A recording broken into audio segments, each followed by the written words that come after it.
Back to Kittu's craft crafting your curiosity. இன்றைக்கி நம்ம Kittu's craft சேனலில் பார்த்தீங்கன்னா ஒரு வேஸ்ட் அட்டையும் எக் ட்ரையும் வச்சு தான் நம்ம ஒரு அழகான ஹோம் டெக்கர் வந்து பண்ண போகிறோம். இதுக்கு நான் எடுத்துருக்கிறது பார்த்திங்கன்னா இந்த மாதிரி ஒரு பாக்ஸில் உள்ள அட்டை தான். அதாச்சும் எந்த ஓட்டையுமே இல்லாத மாதிரி பார்த்துக்கோங்க அட்டை. அப்போ நம்ம தான் நமக்கு ஈஸியாக இருக்கும். இந்த மாதிரி ஒரு அட்டையை தான் நான் எடுத்திருக்கேன். நான் வந்து கொஞ்சம் பிளாக் கலரில் இருக்க அட்டையை வந்து சூஸ் பண்ணிக்கிட்டேன். நம்ம வந்து அப்படி தான் பெயிண்ட் பண்ணுற வேலை மிச்சமாகும்ல, அதுக்கு தான். இப்போ நெக்ஸ்ட்டு நான் எடுத்திருக்க வேஸ்ட்டு திங்ஸு இந்த எக் ட்ரே. இந்த மாதிரிலாம் திங்ஸ் கிடச்சுன்னா கண்டிப்பாக தூக்கி போட்டுறாதீங்க. இந்த மாதிரி அழகான ஹோம் டெக்கர் பண்ணி உங்கள் வீட்டை அழகாக்கலாம். ஃபஸ்ட்டு இந்த எக் ட்ரேயை வந்து அப்படி ஃப்ளவர் ஷேப்புக்கு கட் பண்ணிக்கலாம். இல்லைன்னா நீங்கள் அதே ஷேப்பில் கட் பண்ணாலுமே நல்லா தான் இருக்கும். நான் வந்து ஃப்ளவர் ஷேப்பில் கட் பண்ணி எடுத்திருக்கேன். கட் பண்ணதை பார்த்தீங்கன்னா வீடியோ எடுக்கலை, இந்த மாதிரி தான் நான் கட் பண்ணியிருந்தேன். இப்போ இந்த கட் பண்ண எக் ஷேப்பில் எக் ட்ரேயில் பார்த்தீங்கன்னா இந்த ஃப்ளவரில் பார்த்தீங்கன்னா நான் இப்போ வந்து 2 கலர் கொடுக்க போகிறேன். ஒன்று வந்து எல்லோ அண்ட் ஸ்கை ப்ளூ. இந்த 2 கலரில் கொடுத்துட்டு நல்லா காய வச்சு எடுத்துக்கலாம். ஃப்ரண்ட் அண்ட் பேக் வந்து நம்ம கொடுத்துக்கலாம். அப்போ தான் நல்லாயிருக்கும், பார்க்குறதுக்கு கொஞ்சம் டிஃப்ரெண்ட்டாக இருக்கும் அப்படின்னு சொல்லிட்டு நான் வந்து சூஸ் பண்ணியிருந்தேன். நீங்கள் இன்னும் நம்ம கிட்டுஸ் கிராஃப்ட் சேனலில் வந்து சப்ஸ்கிரைப் பண்ணலைன்னா மறக்காமல் சப்ஸ்கிரைப் பண்ணிக்கோங்க. பக்கத்தில் இருக்கிற பெல் ஐக்கானையும் கிளிக் பண்ணிக்கோங்க. அப்போ தான் நம்ம சேனலில் போடக்கூடிய வீடியோஸ் எல்லாமே உங்களுக்கு நோட்டிஃபிகேஷனில் வரும்.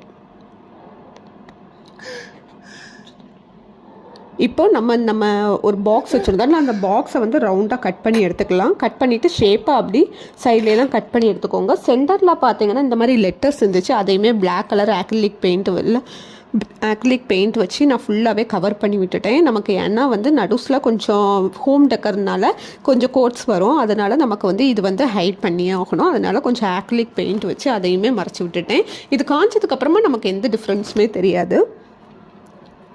இப்போ இப்படி பண்ணதுக்கப்புறமா கொஞ்சம் நூல், அதாச்சும் குஞ்சலம் ரெடி பண்ணிக்கலாம். ஒரு ஸ்கேலில் இல்லை இந்த மாதிரி ஸ்டென்சில் எடுத்துக்கிட்டு இந்த மாதிரி சுற்றி விட்டுருங்க. சுற்றிட்டு இந்த மாதிரி எடுத்துக்கோங்க.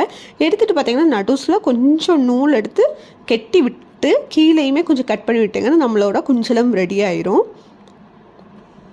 ரொம்பவே ஈஸியான கிராஃப்டாக, கொஞ்சம் டைம் எடுக்கும். ஆனால் பண்ணி முடிச்சதுக்கப்புறமே ரொம்பவே அழகாக இருக்கும்.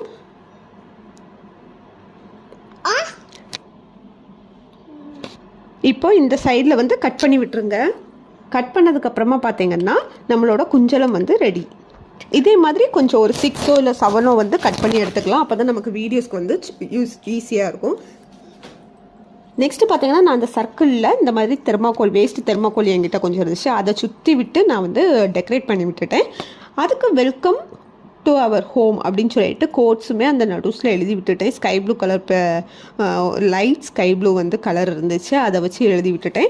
இப்போ வந்து நம்ம ரெடி பண்ணி வச்சுக்கோம்ல எக் ட்ரே, நூல் ஒரு ஊசியில் வந்து நூலை கோர்த்து விட்டு அந்த எக் ட்ரே அதுக்கப்புறம் குஞ்சலம் எல்லாத்தையுமே வந்து 1 by 1 வந்து, அதாச்சும் கீழே குஞ்சலமும் மேலே 2 எக் ட்ரே ஃப்ளவரும் இருக்கிற மாதிரி நம்ம கோர்த்து விட்டுறலாம்.